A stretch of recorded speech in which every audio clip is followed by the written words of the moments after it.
I'm Jude Kelly. I'm the Artistic Director of the Ripples of Hope Festival. And over this weekend, today, Saturday and all day Sunday, together, yourselves, more people who are joining all the time, we're going to be thinking about human rights, what they mean to us, where we stand in terms of our own ability to make change happen in our own lives, in other people's lives, in our communities, and listening to people who've been immersed in these areas for years, but also acknowledging the fact that it doesn't really matter when you join. You know, the issue of the long march of humanity and how humanity gets justice and shares the ideas of equality. You can join that march at any point. And you can join that march at any point from any position, as long as you start thinking, well, you know, I'm going to do my bit. Well, you wouldn't be here on a Friday morning if you weren't already thinking you're going to do your bit. And some of you have travelled from quite a long way, and we're very grateful. You see on my right, Tracy, who along with Abdul is going to be signing this morning. Thank you, Tracy. And of course, thanks to everybody at home. It's an amazing venue. All the technicians, all the event staff, all the front of house teams and everything, they're all fantastic. There's a great team as well, part of the Robert F. Kennedy Human Rights, who are all here, both the board members who can wave if they're here, and there they are, little clump down here, and also the festival team, Maria, Rachel, Sugra, there you are, Ella, many of them, and Caroline, all putting together a 5-day event in Manchester to talk about human rights. Now, how many people are here, like, would you say you are Mancunian? Okay, so we came to you.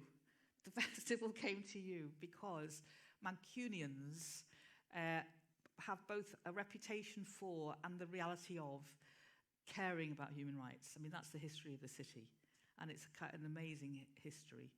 And so we're really inspired in thinking about this first festival to take it to a place, bring it to a place, and like form it in a place that's thought about these ideas of human rights for years. And you know, that's not to say that Manchester hasn't got its own problems, issues, paradoxes, and you know, and fights. It's got some good fights going on, hasn't it, in Manchester about certain things. But at least it talks about everything, and that's a really big.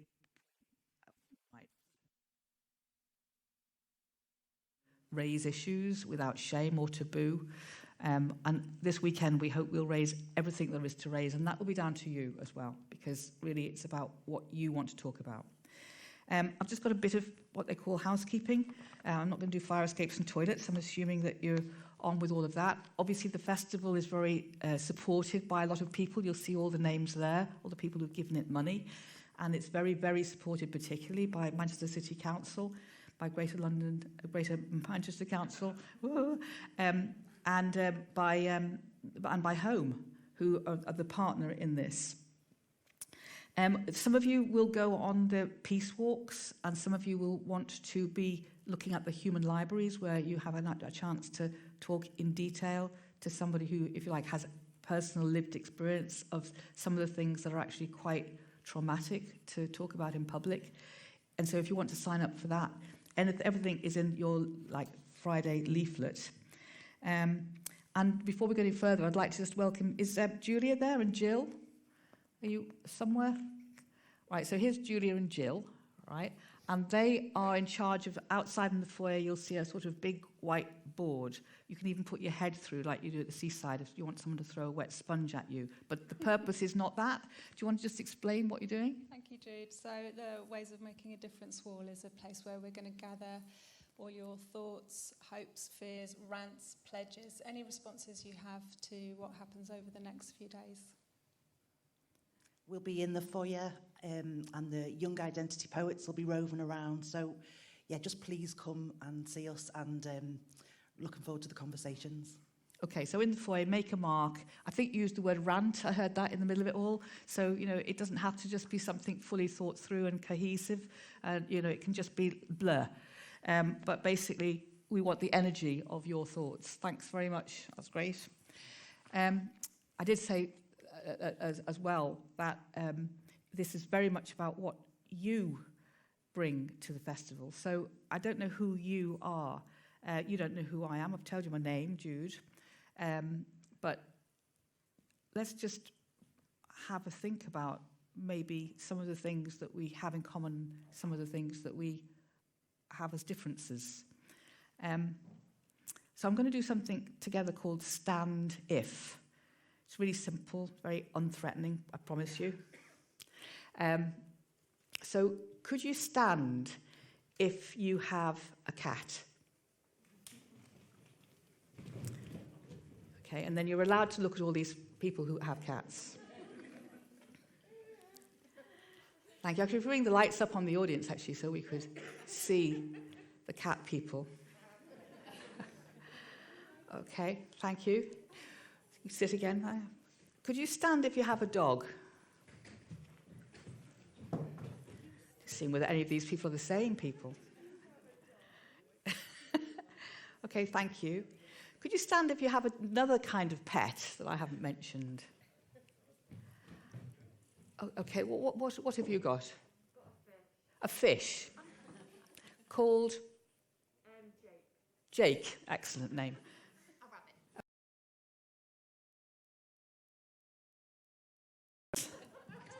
A tortoise, very low maintenance, I've heard. Oh, they're the same chickens. Oh, okay. Okay, they've got a double chicken owner team. Could you stand if you couldn't endure the idea of having a pet?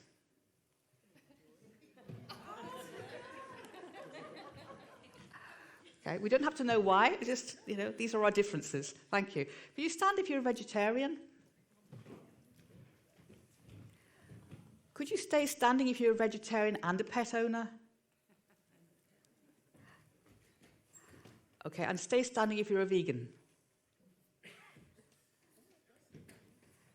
Okay, thank you very much. Could you stand if you take photographs of your food and send them to people?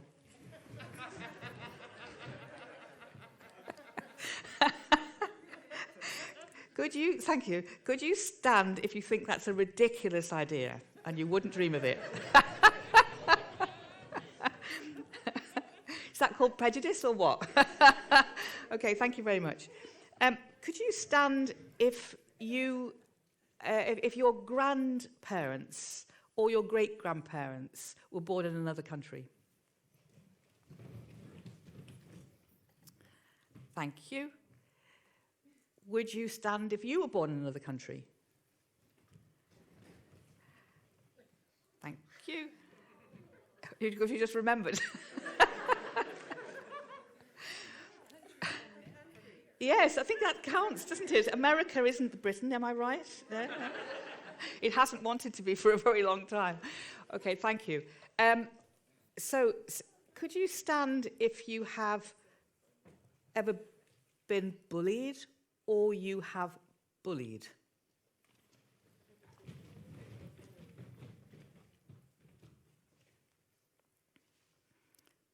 Thank you. Could you stand if you have a relationship to the idea of suicide, either in your own immediate friendship group and family or in your community?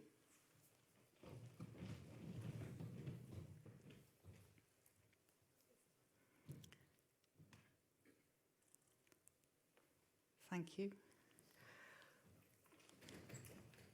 Could you stand if you believe you are holding on to prejudices? I don't just mean about photographing food. But could you stand if you believe that you are holding on to prejudices but don't know what to do with them? Don't know what to do about it?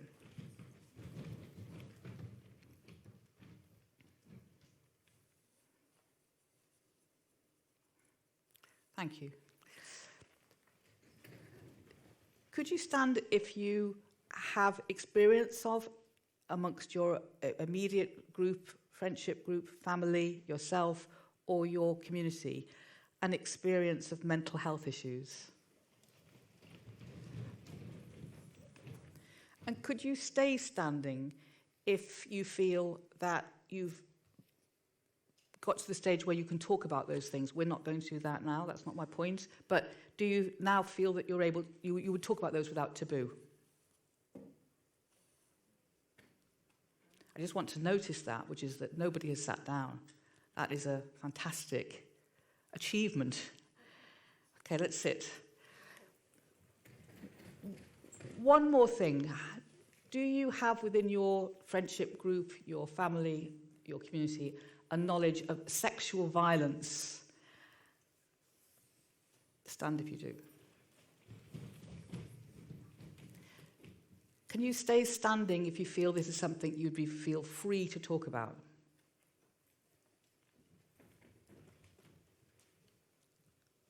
Okay, so at least half of the people sat down again. So that's something, isn't it, about where we're up to.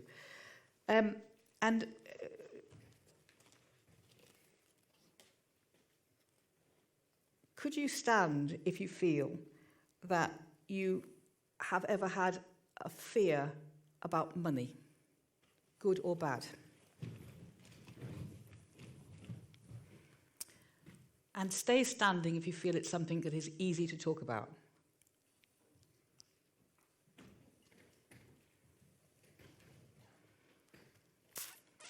Okay, thank you. So one of the things that we're looking at in the room, isn't it, is like how we as a group think about shame, privacy, of course, and shame. And stand if you think you're a leader.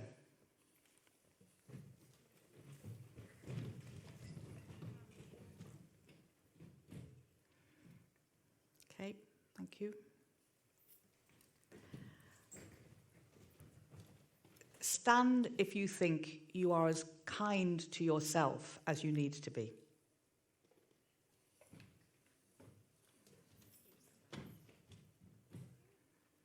Okay, have a little look around there at that level of minority.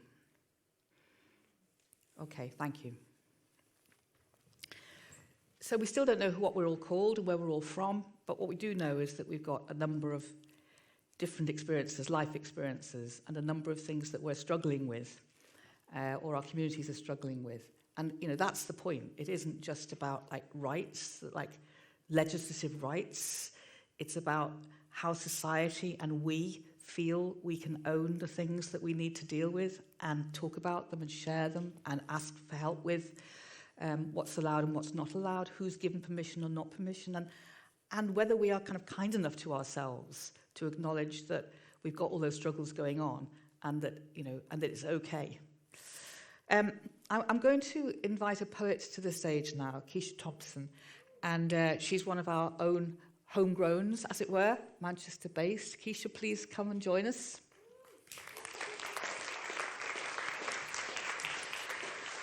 And before she reads her poem, which is based on Article 25, which I'm going to ask her, I'm just going to say that one of the kind of bottom lines of the whole kind of idea of the scaffolding of this festival was the notion of poetry. And there are two reasons for that.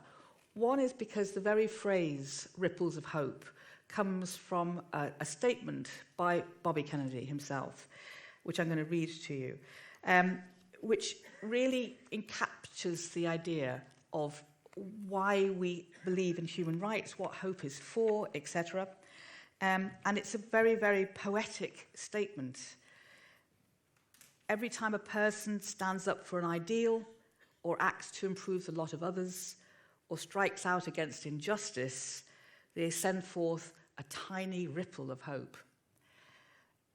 You know, it doesn't really matter how many facts people give us about society and ourselves and what we should be doing. There's something about poetry, about the truthfulness in poetry, and poetry in a broad sense that makes us feel something in our hearts. And I think it's the heart that drives us forward into compassion and conviction about human rights.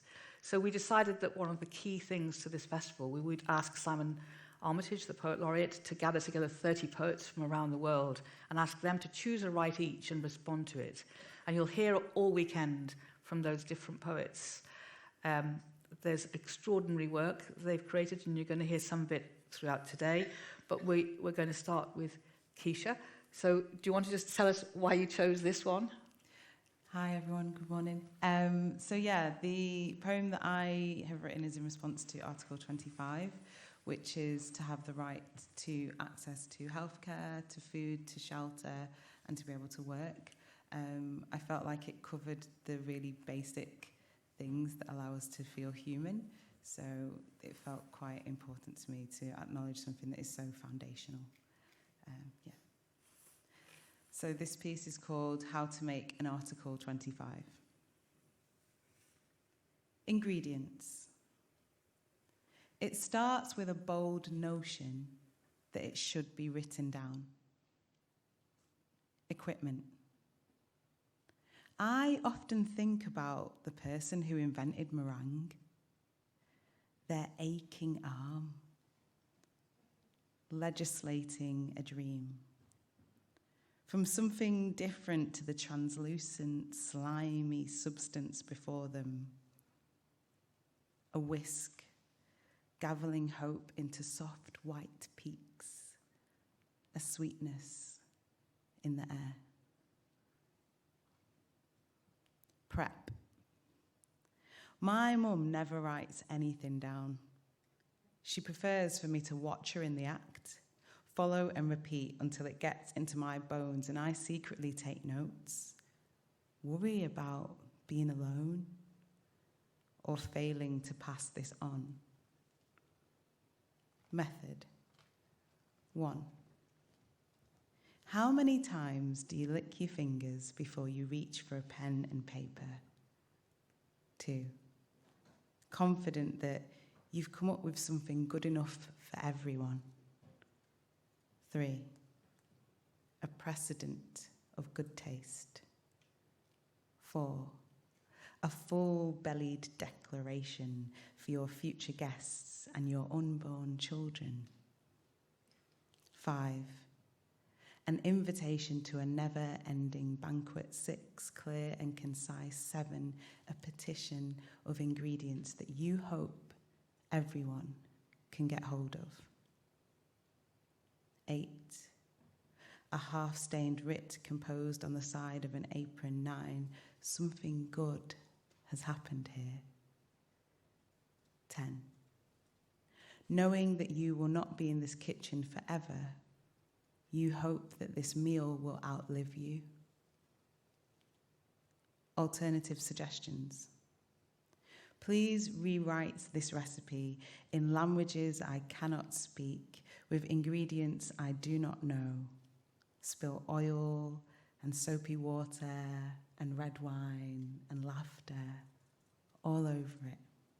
As you convert grams to cups and double up the quantities and do whatever you need to do to make it make sense to you. Until you don't have to look at it anymore. Until the measurements are in your bones and you can make a dance of this meal on a Sunday afternoon. Please put it through the letterbox of your neighbour or make it a visible bookmark in the novel that you donate to your local charity shop. Don't assume that someone will just find it or that somebody's probably come up with something better somewhere else. This recipe was not written with self-doubt or serendipity in mind. Thank you.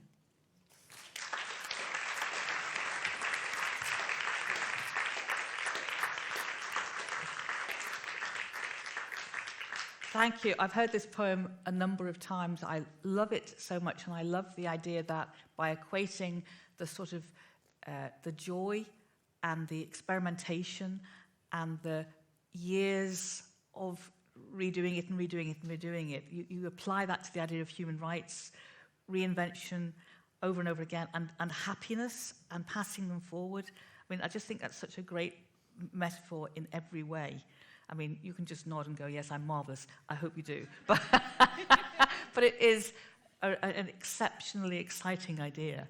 And, I mean, when you chose that right, were you surprised to read about the human... I mean, how familiar were you with the actual 30 rights? I was familiar with it. I've just realised I've not got a mic, so I'm going to try my best to do my thing. Project, darling, project. Yeah, I was familiar with it as a body of articles, but to be honest, I don't feel that I've ever read them specifically in that way. And that was interesting to acknowledge that you can be aware of it, but not engage with it. So, I would guess that most people in the audience haven't studied all 30 rights in detail. You might have done, and great if you have. But, children, for example, have a whole range of rights. Number one in their rights is that they should know they have them and that they should be taught them. But that rarely happens. And so, that prompts me to introduce our next two speakers. The first is Kerry Kennedy, who set up this entire idea of the Robert F. Kennedy human rights, and has championed, as her father did for years, the idea that we are entitled to have our rights. And the second is Baroness Helena Kennedy QC, who has been a rights lawyer for all her life and has talked so specifically in so many contexts about how to make those rights a reality. So could you welcome Kerry Kennedy and Helena Kennedy, not related. Thank you, sweetie. Yeah. So, great, thank you. So we're going to come back to you, Kerry, shortly to hear about really the foundation, the impetus for you deciding that you wanted to make people think about human rights as a practical reality. But before we do that, we've invited Helena Kennedy to kind of take us through, if you like, the history of why this idea of dignity and justice needed to be enshrined in the idea of rights. Because I think we are on the verge of it being contested in this country. Yeah. At a very kind of, frightening level. And I think it's very important that we understand the history that was acquired on our behalf and what we could lose if we don't treasure them, actively treasure them. So, Helena, can I pass over to you? Well, I always think of what happened immediately after the Second World War. Because, of course, the idea of civil rights, civil liberties, we liked to think that was built into the common law here in the UK, and that people did have a right to a trial and so on.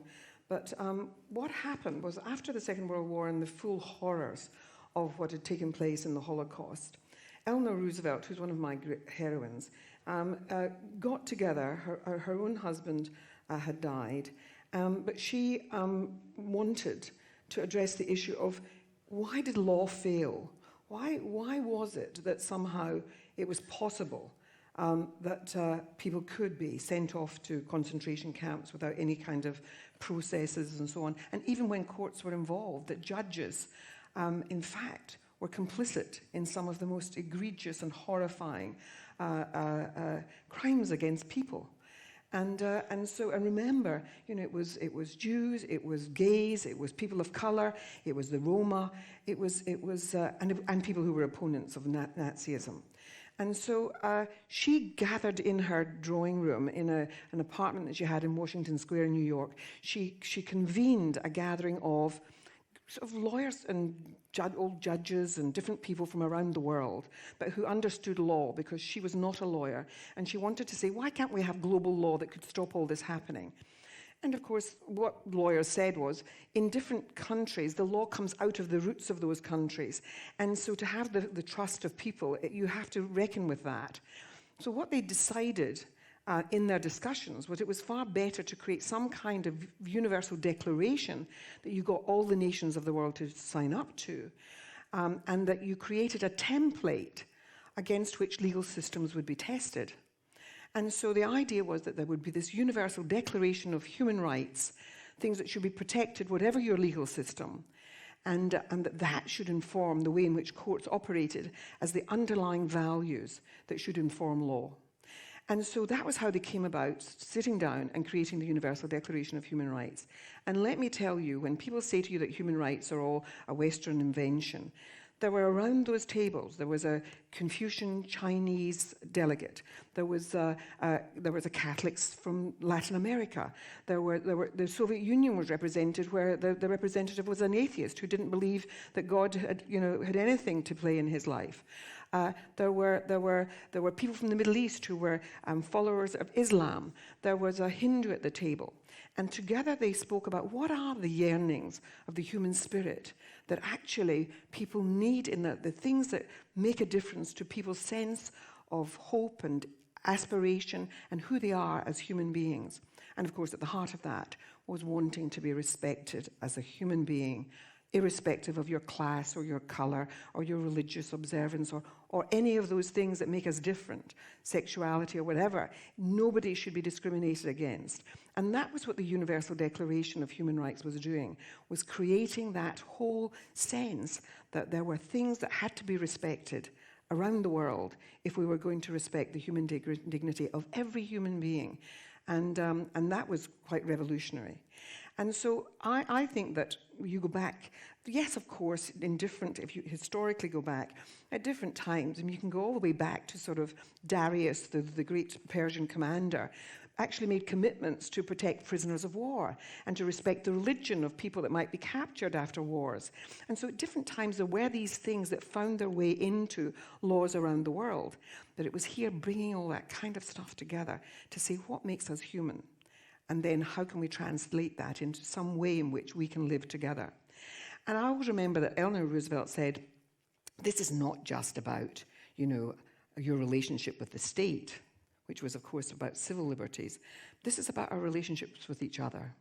It's about respecting each other. So it should actually live within our homes, in our workplaces. It should exist neighbour to neighbour, about respecting the other. And so that, for me, is really the great story of human rights. And so we've been building on it with conventions to eliminate discrimination against women, to eliminate torture, the Convention on the Rights of Refugees, and getting those treaties signed up to by as many nations in the world as possible, and then to translate it into practice inside those nations. And so that's the history of it. And it's about trying to find a common language, a language which the world can share, for why respecting every human being is fundamental. So that's as much as I wanted to say about it. But one of the problems is that today the world is going through a period in which there's been a rise of, as you've heard in the course of these days, a rise of populism. It's another kind of pandemic, and it's meant that there are leaders who are disrespectful of human rights.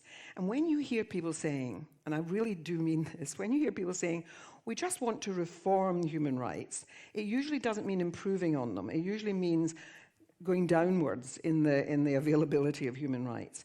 When people sort of say that they think human rights have gone too far, be suspicious, because it usually means taking somebody's human rights away. And my work now with the International Bar Association, where I'm the director of the Institute of Human Rights, along with my practice over so many years at the English Bar, has taught me, through the pain of my clients, through the pain of the people that you're working with and who have experienced such horror, whether it's torture or whether it's even in our own country, horrible things going on in police stations, the ways in which, for example, women still experience such. There's a report come out today about the fear that women live with because of the high levels of violence, either domestic abuse or just fear about going out at night and having to tailor your life in order to deal with that. The failure of policing and prosecutorial services to deal with that. The injustices that women face around the world that are still not being addressed. And so many of those issues around race, around poverty, are addressed in the issue of human rights. And so what I always say when I'm talking about this is be suspicious of those who start wanting to take you out of the European Convention on Human Rights and so on. This is something that it needs to cross borders, and it needs to be something that we do together, in nation and across nations. And so my work is about human rights, And it's the great thing that has brought me into such a close friendship with many of you in this room and with Kerry and others. I was really inspired by your poem, Keisha, because it is a daily thing. It's about bringing it down to the way in which we live our lives, and about respect, and about challenging, as Jude was suggesting in the opening, our own prejudices, and ways in which we might even unconsciously have absorbed some of the ideas that, keep in place systems of patriarchy and misogyny, or systems of racism, that hold those things in place, and that we have to keep ourselves alive to the ways in which we might contribute to it because of how we've all been socialized and brought up. So it is, for me, it's a value system, and it's something that we can live in our daily existence. I just wanted finally to say that I, as a young lawyer, went to the United States in my 20s, and I was interning with a law firm there, where the main lawyers had done great civil liberties work, and where the younger lawyers had been involved in the civil rights movement and had gone down to the southern states and worked. And so I learned about how a Bill of Rights could be a powerful tool in education, in protest movements, in community advocacy and work. And I saw that this was a really vital thing to have in a society. And it was one of the things that when I came back, it became one of the things that I wanted to see in the UK. And I argued all the time for a Bill of Rights. And then eventually that has taken a form in the Human Rights Act. So please, when you hear arguments being made about somehow we're going to make a British Bill of Rights, you can be damn sure it's not going to be the kind of human rights that most of us would like to see in our society. Because when I took part in a commission not very long ago about should there be a British Bill of Rights, and it was a small commission that was set up by the coalition government back in the 2010-11. And it was, and we looked at this, but there were some people on that commission who now hold influential positions in government. And their view was that there should be a sort of hierarchy of rights, that perhaps, non-British people might have lesser rights than other people might have, and that somehow it was you might have to sacrifice your rights if you don't conform to certain things. And I do think that we have to hold on tightly, because we haven't advanced human rights to the point where we would want it, and we have to keep working at it. So please resist any attempts to talk about modernizing. Modernizing is likely to mean less. Thanks.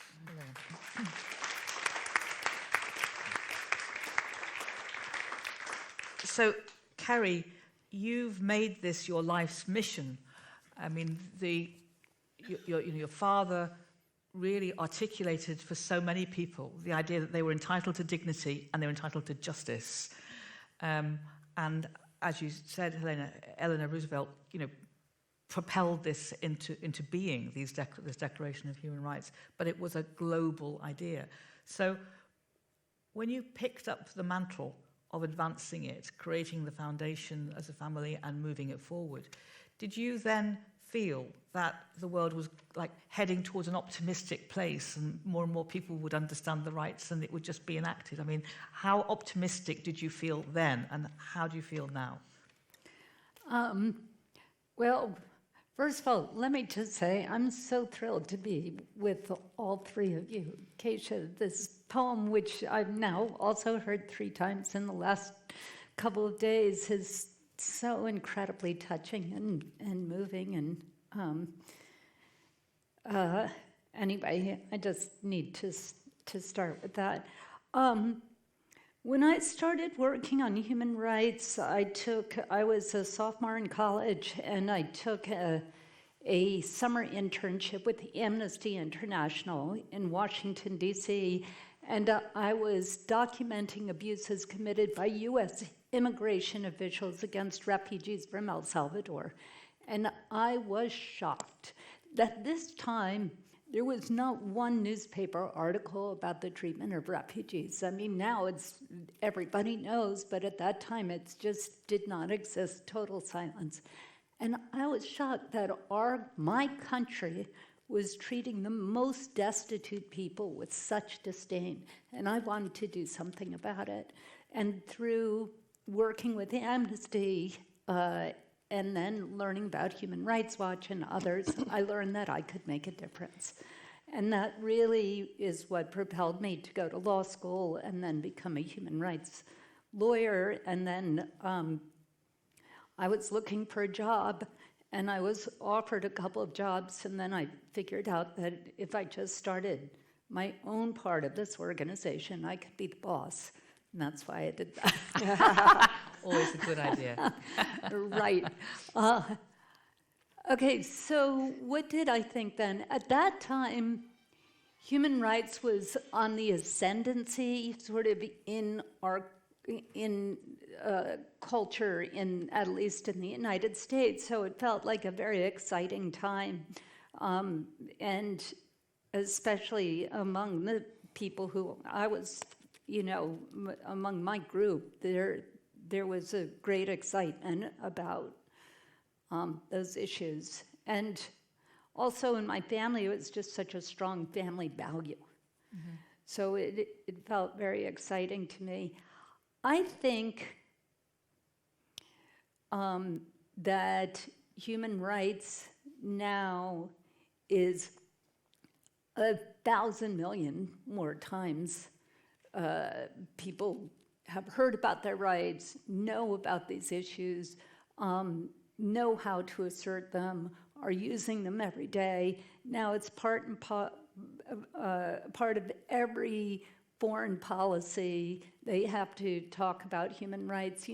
When I started working on these issues, women's rights was not on the international agenda at all. I mean, it really wasn't until 1995 when Hillary Clinton, God bless her, went to Beijing and said, women's rights are human rights. I mean, that's her most famous phrase till today. And it's because it was a revolutionary thing to say. Think about that in 1995. My God.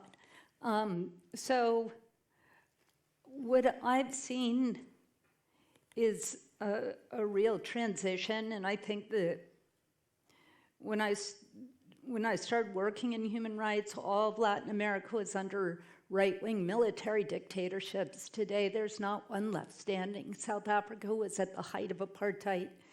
Today, South Africa's had a series of freely elected governments, elected by a majority of their people. Women's rights, as I said, I think all those changes came about not because governments wanted them to, governments tried to stop them, and not because militaries wanted them to, huge armies tried to stop them, and not because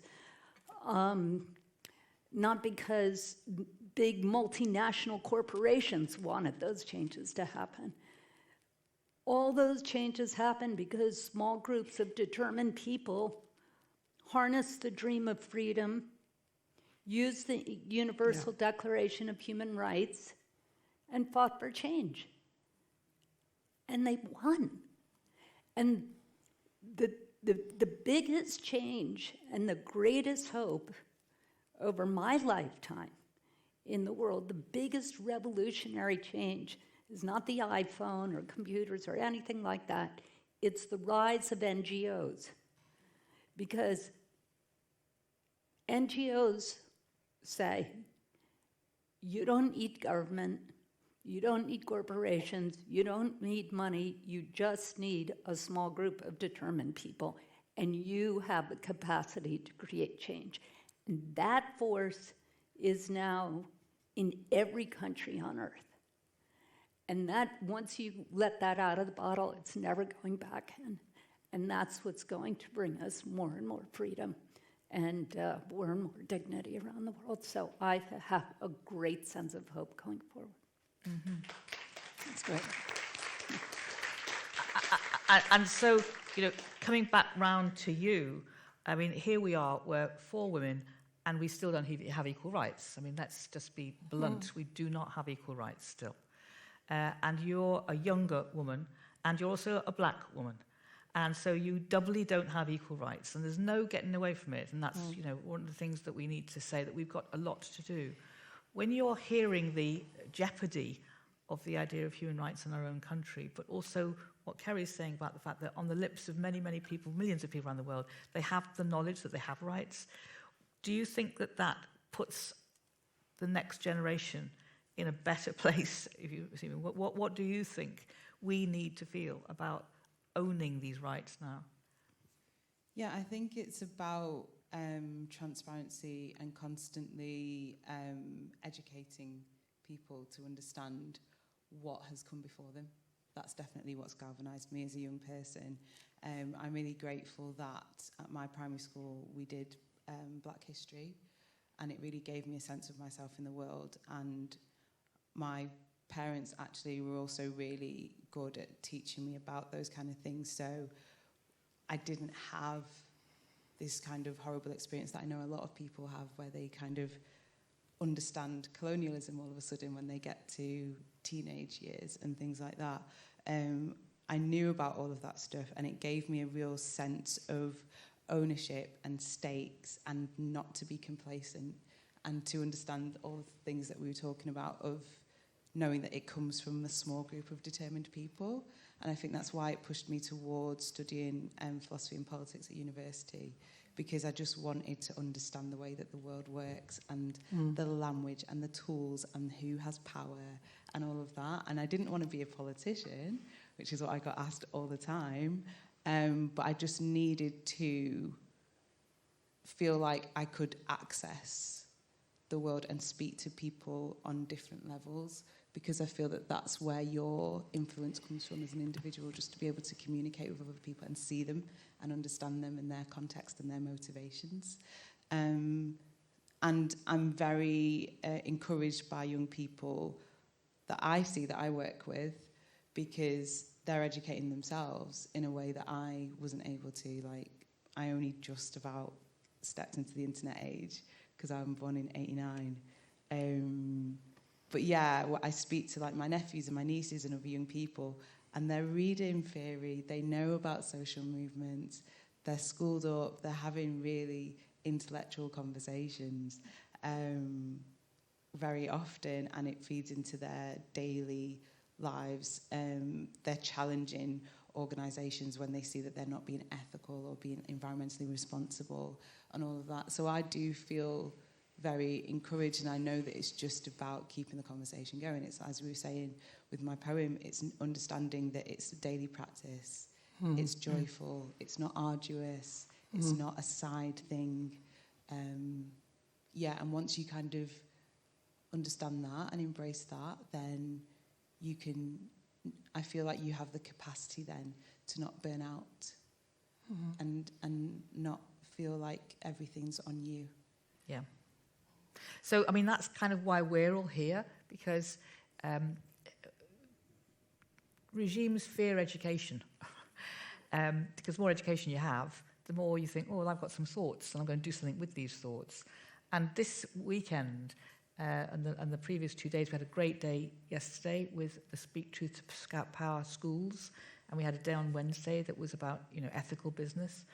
But it is really about like these bits of knowledge and bits of conversation and bits of conviction that we can put together as humans, and get away from the idea that human rights is it's great that they are legislatively constructed, but they're actually got to be in the hearts and actions of ordinary, everyday people. Well, that's why the poem works so well, because what Keisha is doing is, by using that metaphor of the making the meringue, this delicious light thing. When I was a child, I have to tell you, I used to read these books about, you know, rather rich children being at these public schools, where public schools, of course, I've got to explain to Kerry, I'm sure she knows, are not private schools in the UK. And they used to be described having midnight feasts, and they would all eat what I read in the page as being meringues. And I used to think, I'd love to eat a meringue. What are they like? I had no idea. And you know, we grow up with learning words are actually not necessarily how they're present on the page. But the idea of writing something down and that business of that your mother didn't need to write it down because it lived in her daily round, the making of something precious for the people she loved and for the people she cares about. And it is about that when you come to talking about human rights and human dignity. It is about living it out. But writing it down does mean you can pass it on to so many more people. And that business of writing down is important. And it's an inevitable thing that you need to write things down. But at the same time, it's about how we live with each other. And so I always make the point that, you know, human rights are not about, you know, what happens to people in, you know, other parts of the world. They're actually what's happening with how do you treat your next door neighbor? How are you treating, you know, that racism comes out of that disrespect and lack of respect for the humanity of the other. Those things are about, and it happens as between men and women, and the older and the young, those sort of things about not respecting each other's humanity. So, you know, that's why I think the poem is just delicious and wonderful, because it actually does combine the business of doing with the need actually also to make sure that you write it down because you reach more people with it. Can I follow up Yeah. on that? Because I love that you're saying that, and then I love it's especially you who's saying it, because Helena is one of the greatest human rights lawyers on earth. So I think it's important to remind people that this is, in the end, about treating people with dignity. And that's really the first line of the Universal Declaration, that all human beings are born free and equal with dignity and rights. But on the other hand, this is not only the softness of how you treat your neighbor or how you treat the people in your community. It's also law. It is the law. Mm-hmm. And it governs the way governments can treat the people who live in that country. Mm. And you have the right to health care. You have the right to education. And so if a government is denying you those rights, you can march into a court and demand them. Now, that's something that most people don't know, but that is the law.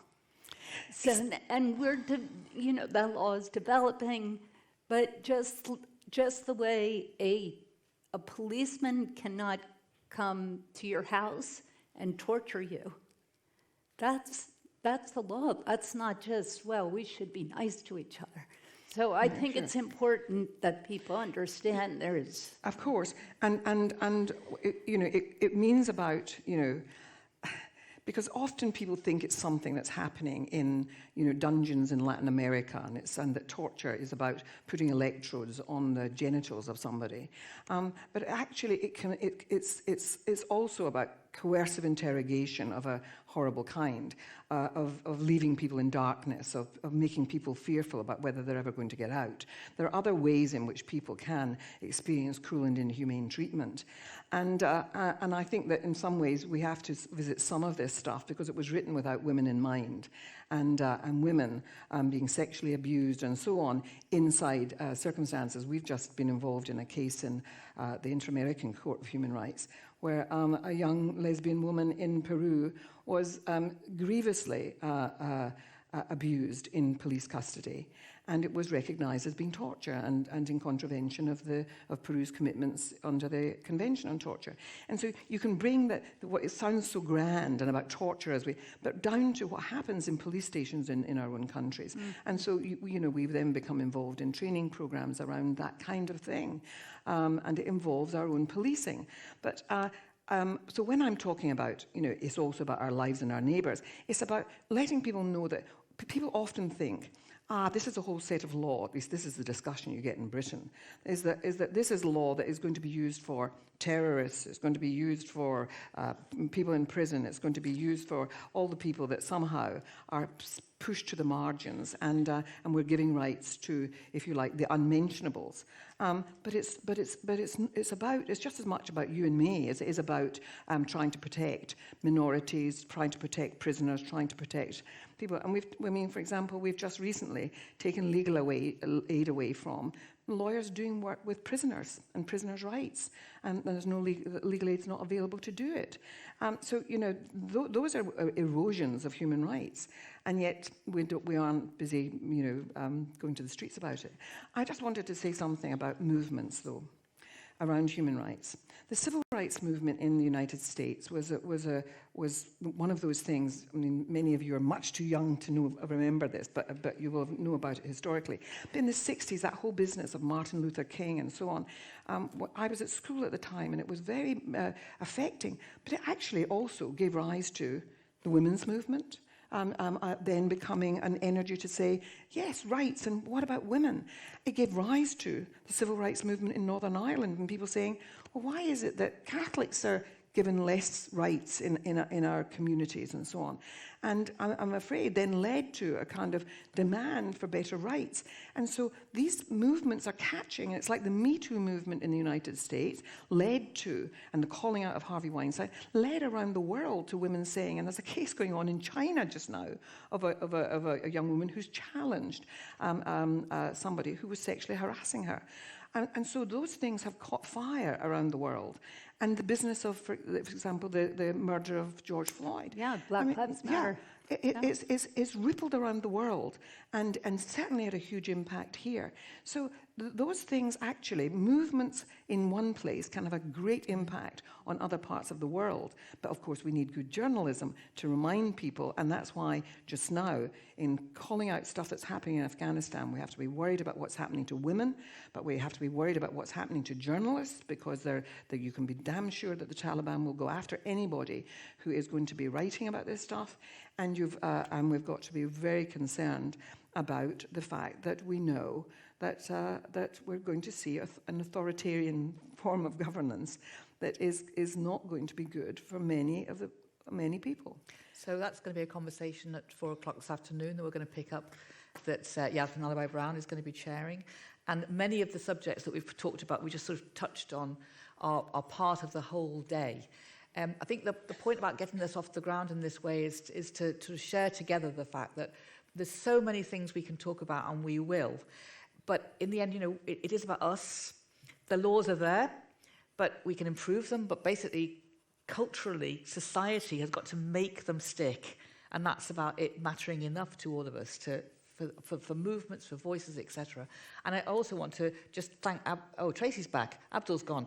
That was quick. What is it? To say that the rights of the disability rights that have come about in the last decade more. The huge movement on gay rights as well. Gay rights. Gay rights. I mean that has.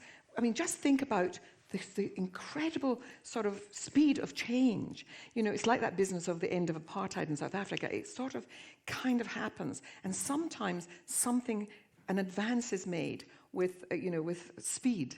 And so we have to keep believing that we can make the difference, and that you can suddenly have something where a great move forward is made. But it is all those ripples coming together that actually then can create the energy of change. But I think it's, I just have to say this about that. So, but apartheid changed overnight. But it only changed overnight because of all the people working for 50 years. So we have to start working now. That's we have to start working today, because it's going to take a while for that quick change to happen. Yeah, it all builds up, and then there comes the moment where there's a coalition of it all. and it somehow creates the big change. So, so Ripples of hope. you're all here to ripple. Okay, you'll be Get rippling, get shortly rippling. you'll be getting rippling, if you're not already. So I want to end this session by introducing another one of our great poets, Imtiaz Dharker. She's a poet, an artist, and a video filmmaker. You may have seen, actually, a beautiful piece that she had in the Home Gallery during the Manchester International Festival that she did. She was awarded the Queen's Gold Medal for Poetry in 2014, and she became Chancellor of Newcastle University in 2020, and she's been Poet in Residence at Cambridge University Library. So, Imtiaz, are you there in the darkness? You're coming out into the light. Thank you. Hi. Thank you. Thank you. So, Imtiaz, could you just tell us a little bit about what right you chose and why? Thank you, Jude. I chose Article 1, and for a specific reason, because, first of all, it speaks about human dignity, and also it is the one article that speaks of the qualities in us that can give reasons for hope. We are endowed with reason and conscience. Everywhere this first article is being ignored, and leaders are willfully choosing to bypass reason and conscience. They make their excuses in language that's been corrupted and words that have been devalued. So in the poem that I've written, I've used a bureaucratic, an almost bureaucratic word, a word of false excuses, however. And I've tried to turn it around in a way to reclaim it, but also to suggest the human will to survive, the human breath. In the face of news, noise, toxic opinion masquerading as fact, I hope that poems can listen for the voices of the silenced and pay close attention, not just to the words being said, but who is saying them and why. Because they are an act of faith in a faithless world, and acts of hope against despair. We may be flawed, but we're also nuanced and plural. We're endowed with reason and conscience. However, she buried the book under the peach tree, but it would not stay put. First a scribbled shoot, then the stalks appeared and spelt out the name of their God in upright strokes that made it clear what she had hidden. It sprouted the telltale script of their language. The garden was humming with what she planted among the mint leaves that flavored her fingers and clung to her hands. Whatever she did, she has gone to learn a new script. The phone rings in a hollowed house, but whoever it is at the other end of the line gives up, and the ringing stops. The peaches drop with the sound of soft bodies.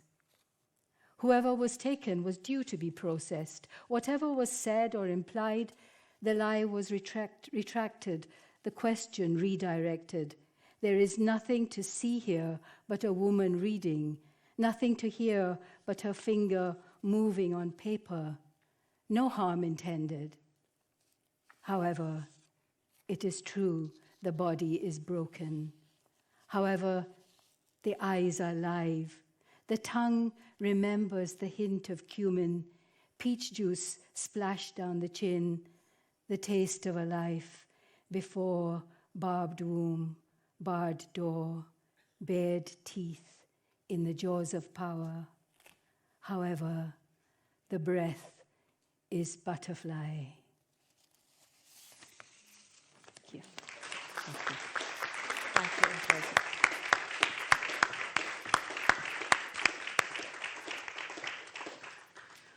We're going to take a break for 10 minutes, and then you have a chance to choose from your book which you want to go to as a next session.